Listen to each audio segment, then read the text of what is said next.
left them and gone into the heavens, the shepherds said to one another, "Let us go down to Bethlehem and see this thing that has taken place, which the Lord has made known to us." So they went with haste and found Mary and Joseph and the child lying in the manger. And when they saw this, they made known what had been told them about this child, and all who heard it were amazed at what the shepherds told them. But Mary treasured all these words and pondered them in her heart. And the shepherds returned, glorifying and praising God for all they had heard and seen, as it had been told to them. Please stand now and let us sing Away in the Manger.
Every Who down in Whoville liked Christmas a lot.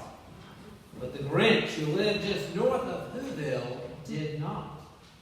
The Grinch hated the whole Christmas season. Oh, please don't ask me why. No one quite knows the reason. Many of us grew up watching how the Grinch stole Christmas as children, as teens, as young adults, as parents. And I watched it last week. I've got the DVD, and I got to watch it every year.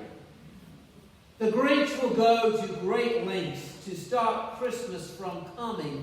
In fact, in the plot, he dresses up like Santa Claus. He has a sleigh that he can use. He has his dog Max. He makes into a reindeer. And he goes down to Whoville, and he takes all the toys and trees and trinkets. He took the Who pudding. He took the last can of Who hash. He even took the roast beast. The Grinch took all the trappings of Christmas and went to the top of Mount Crumpet to dump it. Now, the Grinch did a lot to prevent Christmas from coming. However, I don't even think the Grinch would have struck us with COVID-19 to dampen Christmas. You know, you can sing the song, "You're a Mean One, Mr. Grinch," with the word Mr. COVID. I'll share a few verses with you. "You're a monster, Mr. COVID. Your heart's an empty hole. Your brain is full of spiders, and you've got garlic in your soul, Mr. COVID. I wouldn't touch you with a 39.5-foot pole." You know, social distancing and all that. "You're a foul one, Mr. COVID. You're a nasty, wasty skunk. Your heart is full of unwashed socks. Your soul is full of gunk, Mr. COVID.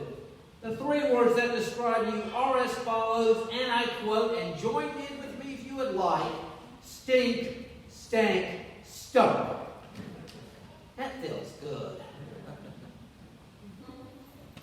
as the story unfolds with the Grinch. When I last left him, he's at the top of Mount Crumpet, ready to dump the Christmas toys and trees and trinkets and trappings. And it is dawn, and he wants to hear the sound of the Who's down in Whoville crying because no Christmas is coming. And so he listens. As the dawn begins, he hears them singing. Fahu Forest, Dahu Doris, welcome Christmas, bring your light. Welcome Christmas, Fahu Ramus, welcome Christmas, Dahu Damas. Welcome Christmas while we stand, heart to heart and hand in hand. Christmas had come anyway. And the Grinch puzzles because it came without presents and bows and packages and roast beast. He puzzled until his puzzler was sore. And then he thought maybe, just maybe, Christmas did not come from a store. Maybe it was something much more. He has that moment of insight, and then he looks up, and that big sleigh that's teetering on the top of Mount Crumpet begins its going down the other way. And there's a panic. He doesn't want it to be destroyed. He runs up the hill, the last of the hill. He grabs it, and he fights to save the items. And the narrator says that then the true meaning of Christmas came through. His heart grew 3 sizes that day. And with it, he discovers the strength of 10 Grinches plus 2. He pulls the sleigh back with all the items. And there is light in the dawn. There is a trumpet sound, hinting really at diversion. The Grinch returns all the trees and trinkets and toys and trappings in the end. The Grinch himself carves the roast beast. Now this may seem silly, sharing a cartoon story that's not even in the Bible on Christmas Eve. But I think this childhood traditional favorite has a real Christian message just below the surface. Despite all the efforts of the Grinch to take away the extras, Christmas came. Christmas was not in the presents and the parties. It was something, and it is something more.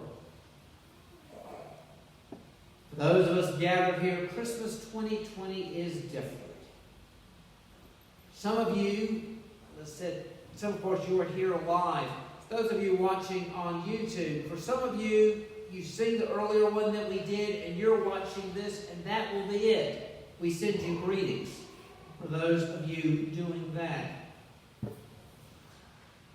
Some of you will be watching this service again tomorrow or in the days that follow. Some of you are going to be in much smaller gatherings than usual. Maybe gatherings of 2, even 1. Still, Christmas will come. Jesus came into an uncertain world. Now, history buffs know it's the Pax Romana, and Caesar Augustus is the emperor. Quite frankly, he was one of the best that they had in the Roman Empire. However, the situation in Palestine could be quite shaky. There's a network of local rulers, and some of them are just touched in the head and crazy. It could get very uncomfortable. There is economic uncertainty for anyone in the lower end of the scale at that time. And Mary and Joseph are uprooted from Nazareth. They're going to have to reestablish themselves in Bethlehem. It's a world where there are diseases, the kind of diseases that we don't worry about because we've all been vaccinated. A world that had epidemics and pandemics that would make COVID-19 look like a walk in the park. Jesus came to a troubled world, his family facing uncertainty and economic challenges. And despite everything, Jesus came. We remember at this time that Jesus came for us and to us. Despite our challenges, no Grinch can steal Christmas. Jesus is here for us now. And thanks be to God. Let us stand and sing our next carol, What Child Is This?